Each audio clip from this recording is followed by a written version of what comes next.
자, 우리 옆에 분들과 다시 한번 인사하겠습니다. 오늘 정말 잘 오셨습니다. 자, 은혜가 기원합니다. 예, 감사합니다. 오늘 이제 날씨가 너무 무더워가지고 걱정을 했는데, 이제 우리 성도님들 이렇게 건강한 모습으로 얼굴 보는 것 자체가 너무나 감사한 일입니다. 아무쪼록 오늘 예배를 통해서 우리의 팍팍해진 마음이 다시금 회복되어지고 하나님께서 허락하시는 부드러운 마음 되어지시기를 주님의 이름으로 축복합니다. 우리는 지난 시간 아달랴의 위협 속에서 다윗의 혈통이 완전히 끊어질 위기에 처하는 장면을 살펴보았는데요. 참 다행스럽게도 아하시아의 누이 여호세바와 그녀의 남편 여호야다 제사장의 활약으로 요아스라는 왕자가 끝까지 살아남아서 이스라엘의 왕으로 즉위하는 장면을 우리는 살펴보았습니다. 자, 그러니까 열왕기하 11장에는 크게 두 가지의 주제가 흐르고 있는데요. 먼저 첫 번째로는 지금껏 이스라엘을 괴롭히던 악이 제거되는 장면이 담겨져 있고요. 또 다른 하나는 언약이 다시금 회복되어지는 장면이 담겨 있는데요. 자, 한번 따라해 보겠습니다. 불의한 아달랴는 제거되고 하나님과 이스라엘의 관계는 회복되었다. 자, 이제 바로 이것이 이제 오늘 우리가 읽은 이 말씀에 담겨져 있는 내용의 흐름이었습니다. 자, 이번 시간에는 그 뒤를 이어서 이스라엘의 새로운 왕이 세워질 때에 백성들이 보인 반응에 초점을 두려고 합니다. 자, 지금까지 이스라엘을 다스려 오는 건 누구였다고요? 아달랴 여왕이었어요. 왕으로 이 성경은 소개하고 있지는 않지만 실질적으로 이스라엘을 다스리던 사람이 아달랴였는데 이제 겨우 7살밖에 안 된 왕이 즉위하는 장면이 이제 오늘 본문에 펼쳐질 때 백성들이 어떤 반응을 보였을까? 자, 본문을 꼼꼼히 묵상해보면 이 거듭해서 이 성경은 온 백성이 즐거워했다라는 표현이 거듭해서 반복되는 것을 볼 수 있는데요. 자, 먼저 14절을 보니까 아달랴는 자신의 옷을 찢으면서 반역이다라고 외치고 있지만 온 백성이 어떤 반응을 보였다고 하죠? 즐거워하면서 나팔을 불었다고 하는데요. 이때 나팔은 회복과 해방이라는 의미가 있습니다. 야, 이제 우리 해방됐다. 이제 아달랴라는 여왕으로부터 이제 벗어났다. 너무 좋다. 신난다. 뭐 이런 의미가 있어요. 계속해서 20절을 보니까 아달랴가 죽임을 당하는 그 순간에도 온 백성이 어떻게 했다고 그러죠? 즐거워하였을 뿐더러 온 성이 평온했다라고 이렇게 표현이 되고 있는데요. 이 평안했다라는 말이 오늘날 우리들에게 잘 알려져 있는 이 샬롬이라는 단어예요. 이스라엘 백성들이 서로 만나면 뭐라고 인사하죠? 샬롬 하면서 평안을 원하노라, 평안하길 바랍니다, 이런 말인데 이게 좀 안 어울리는 상황이죠. 아달랴 여왕은 칼로 인해서 죽임을 당하는데 이스라엘 사람들은 서로 뭐라고 했다고요? 샬롬을 외쳤다라는 말이 나옵니다. 자, 그러니까 여러분, 아달랴는 하나님께 심판을 받은 동시에 사실은 누구에게 심판을 받았어요? 그녀의 백성들에게도 심판을 당했다라고 볼 수 있는데요. 만약 그녀가 7년 동안 이스라엘을 다스리면서 약자를 보호하고 백성들을 위하는 정치를 했다면 그래도 누군가는 이 그녀의 실각을 크게 슬퍼했을 것입니다.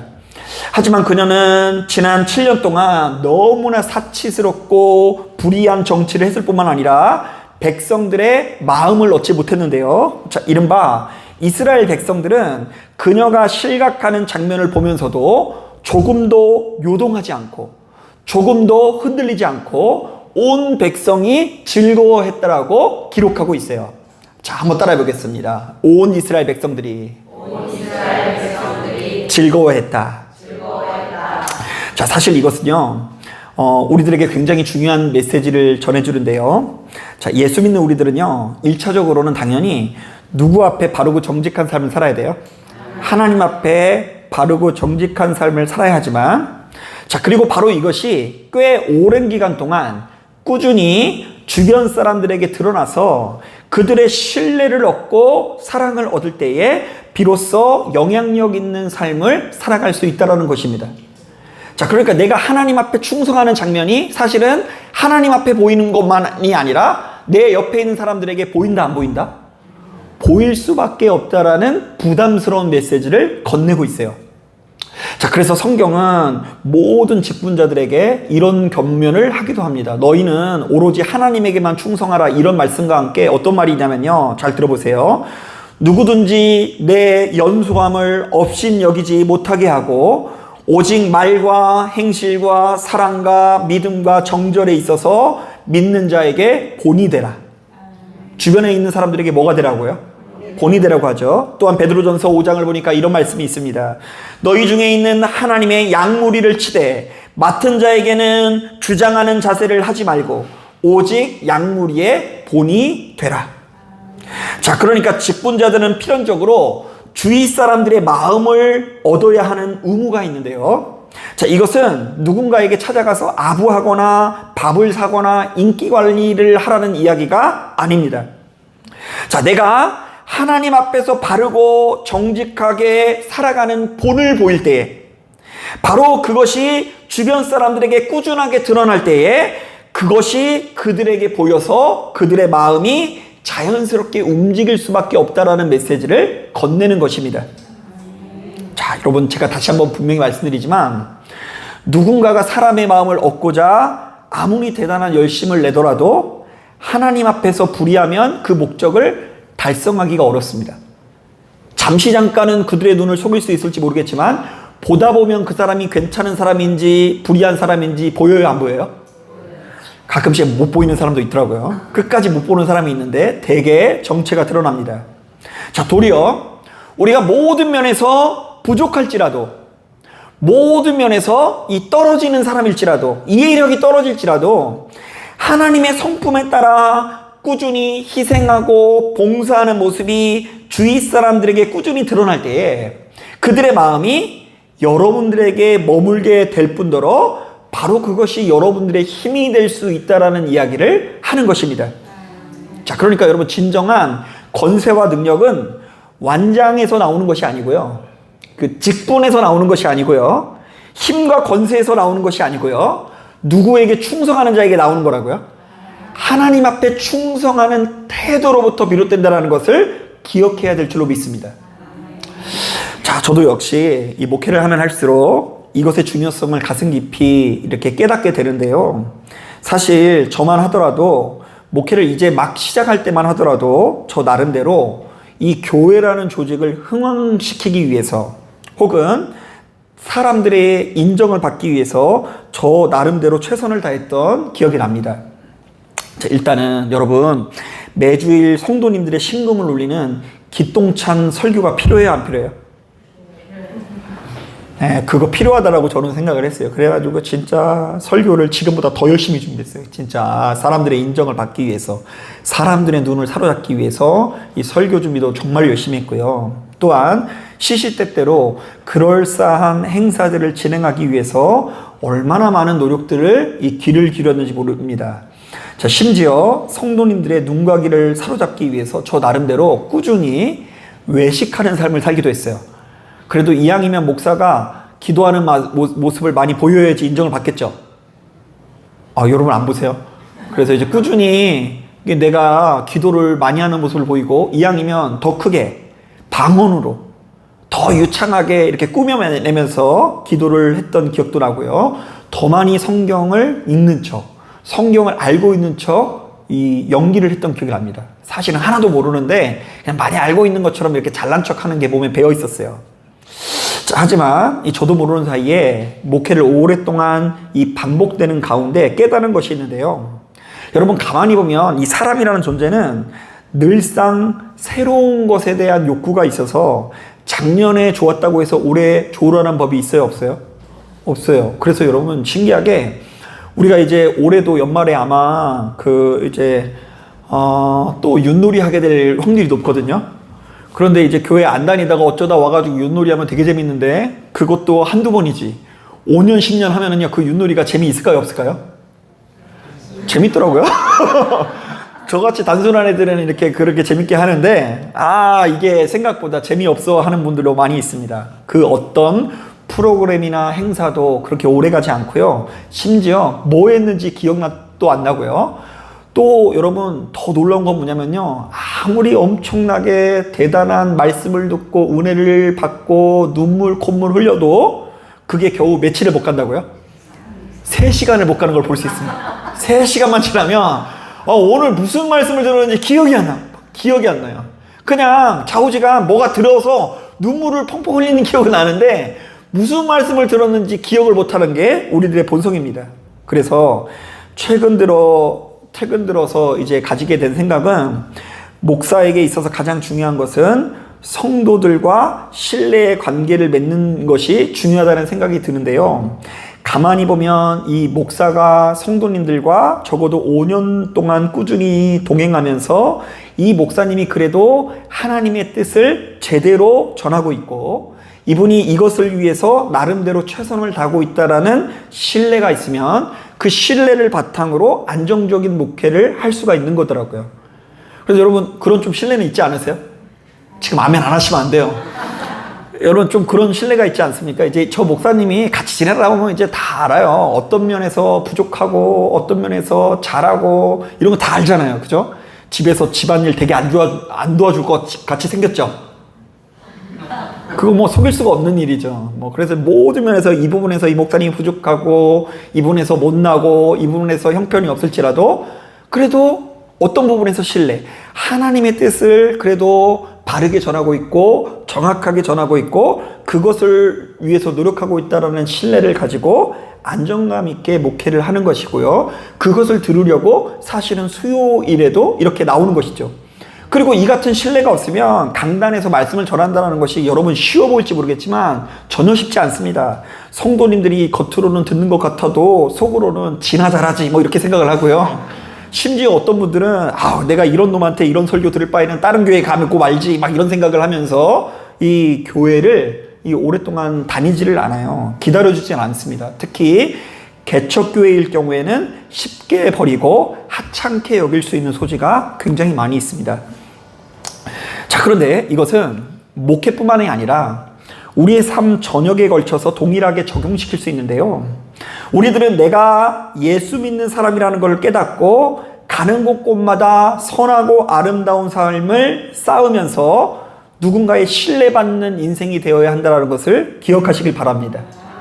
그러니까 쌓고 쌓는 거예요. 인정을 받기 위해서 쌓는 것이 아니라 누구한테 충성하는 과정이요. 하나님께서 충성하는 장면이 보이기 위해서라기보다는 하나님께 충성하다 보면 그런 것들이 보여지고 쌓고 쌓아져서 여러분들이 주변의 많은 사람들에게 신뢰받는 인생이 된다는 이야기예요. 자, 제가 최근에 그 유대인들의 탈무드에 관한 책을 읽다가 참 흥미로운 내용을 보았는데요. 자, 유대인들의 가정지혜라는 어떤 그 부분이 있더라고요. 유대인들의 가정지혜. 자, 그런데 거기 보면 어떤 내용이 나냐면요. 새로운 가족을 어떻게 맞이하고 그들과의 관계를 어떻게 세워나갈지에 대한 교훈이 담겨져 있습니다. 자, 새로운 가족이 생긴다는 게 뭘까? 어디 가서 이야기하니까 강아지 입양한 거 이렇게 생각하실지 모르겠는데 그런 개념이 아니고요. 나의 자녀가 출가를 해서 배우자가 생기게 되면 그 사람은 나의 사위 내지는 며느리가 되는 것 아닙니까? 그러니까 이제 이게 참 웃긴 거예요. 얘네가 결혼하기 전에는 나랑 아무 상관없는 애였는데 나의 자녀들과 결혼한다는 순간부터 얘는 이제 뭐가 됐죠? 나의 가족이 되는 것 아닙니까? 자, 그런데 유대인들의 탈무드에서 이렇게 조언합니다. 사람을 대할 때는 낯선 나그네처럼 존중하라. 자, 그러니까 유대인들은 새로운 가족, 사위나 며느리가 생겼을 때에 무조건적으로 내 자식처럼 대하기보다 도리어 이방인처럼 대하라고 하는데요. 즉, 그가 내 집에 들어왔다고 해서 함부로 대하지 말고 오히려 유대인들이 나그네를 극진히 대우하는 문화를 가지고 있는 것처럼 나그네처럼 세심하게 배려하면서 환대를 해야 된다라는 이야기입니다. 또한 탈무드는 집안의 모든 계명보다 평화가 더 크다라고 강조를 합니다.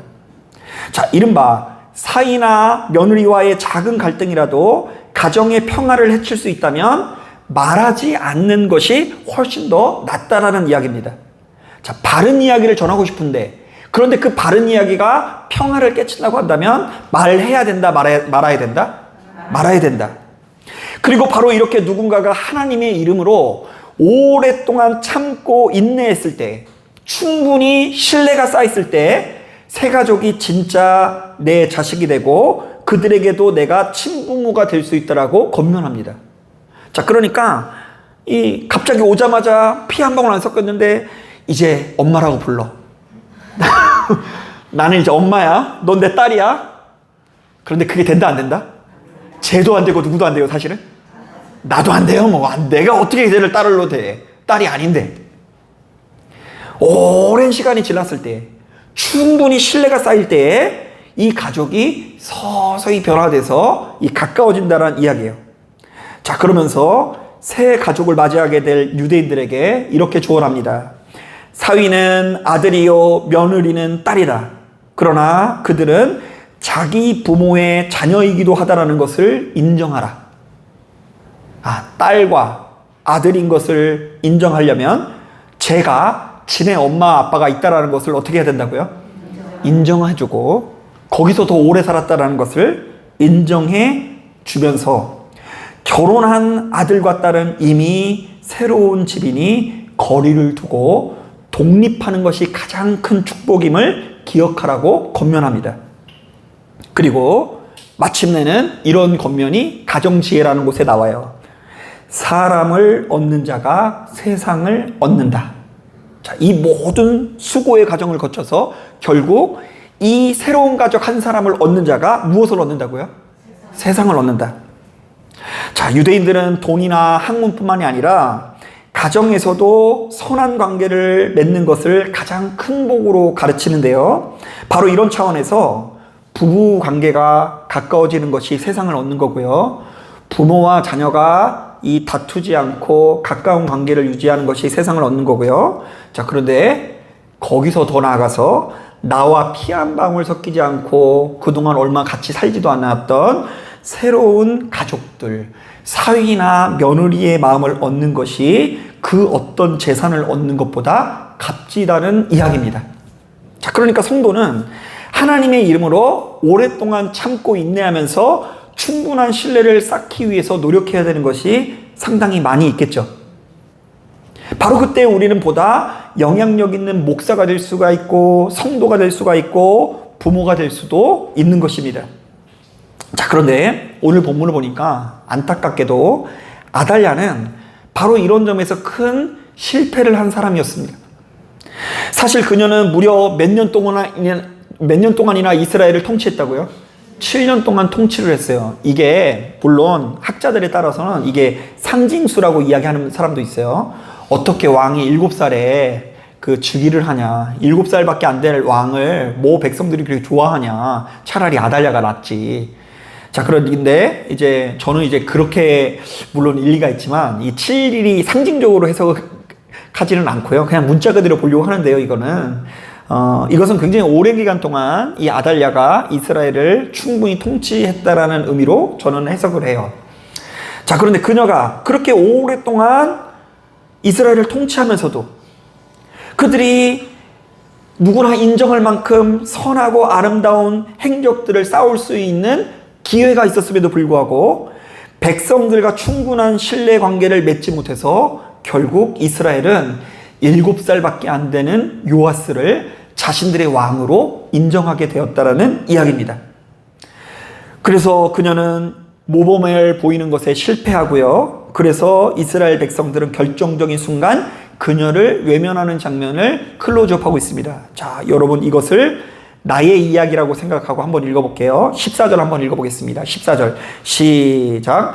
봄에 왕이 규례대로 단위에 섰고 장관들과 나팔수가 왕의 곁에 모셔 섰으며 온 백성이 즐거워하여 나팔을 우는지라 아달랴가 옷을 찢으며 외치되 반역이로다 반역이로다 하매. 참 이상하죠. 아달랴는 지금 뭐라고 외치고 있어요?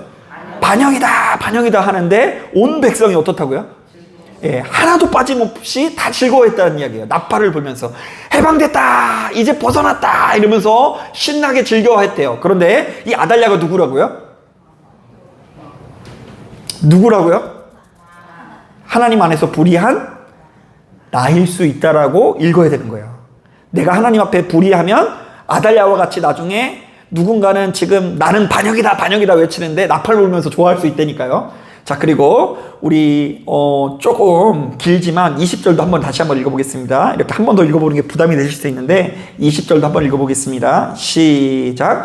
온 백성이 즐거워하고 온 성이 평온하더라. 아달랴를 무리가 왕궁에서 칼로 죽였더라. 이것도 참 무시무시한 장면이에요. 이제는 반역이다 하는 정도가 아니라 아달랴가 지금 어떻게 돼 있죠? 절단나고 있어요. 칼로 절단당하고 있는데 온 백성이 어떻게 했다고요? 즐거워하고 서로 샬롬하고 있더라. 자, 이것은 그녀가 하나님 앞에서 심판을 받는 장면인 동시에 이스라엘 백성에게서도 버림받는 장면인데요. 자, 예수 믿는 우리들은 이 같은 장면을 보면서 정말로 두렵고 떨리는 마음을 가지고 하루하루 깨어 있어야 합니다. 그러니까 내가 기도할 때의 나와 기도하지 않을 때의 내가 다르다는 것이 얼마나 무서운 일인지를 알아야 돼요.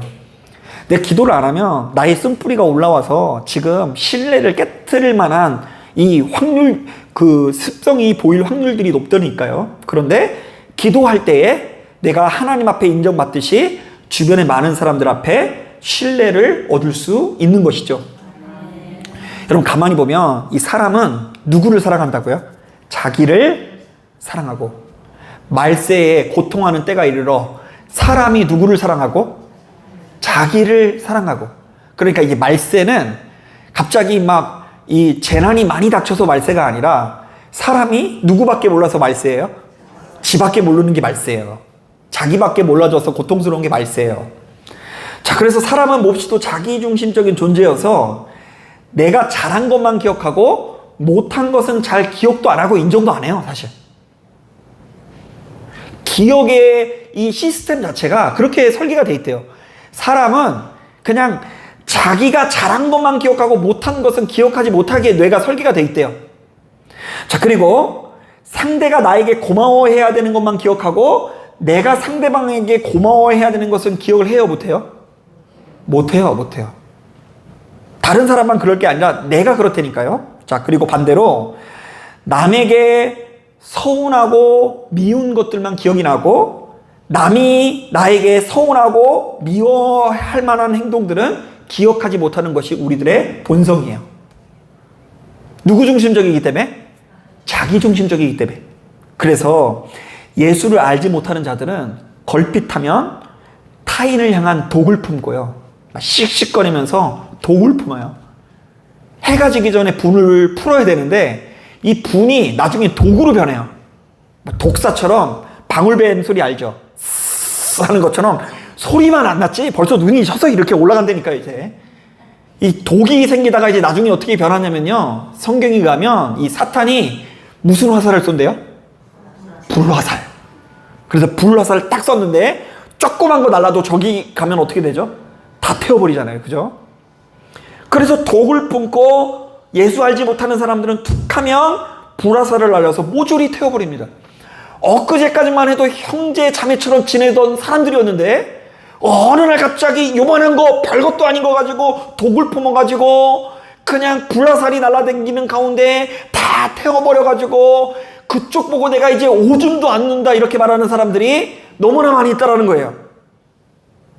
그렇다 보니 우리에게 주어진 신뢰의 시간, 앞서 이야기했었던 기회의 시간, 타인을 형제로 맞이하면서 신뢰를 쌓아갈 만한 그 시간을 낭비하여서 스스로 모든 신뢰를 잃고 권위를 잃고 고독과 외로움이 가득한 길로 우리도 모르는 사이에 인생을 설계하는 경우가 많이 있다는 것입니다.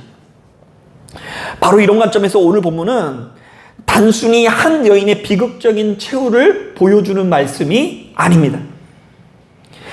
하나님 앞에 불의한 사람들은 심판을 받을 뿐만 아니라 결국 주변 사람들에게조차 모든 신뢰를 잃게 된다는 사실을 보여주고 있습니다.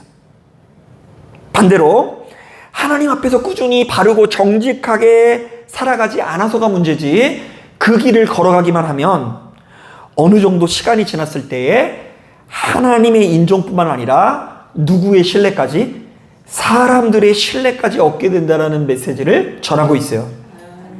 자, 사랑하는 여러분, 참 고통스럽고 인정하기 어려울 수 있으나 속으로 한번 잘 생각해 보시길 바랍니다.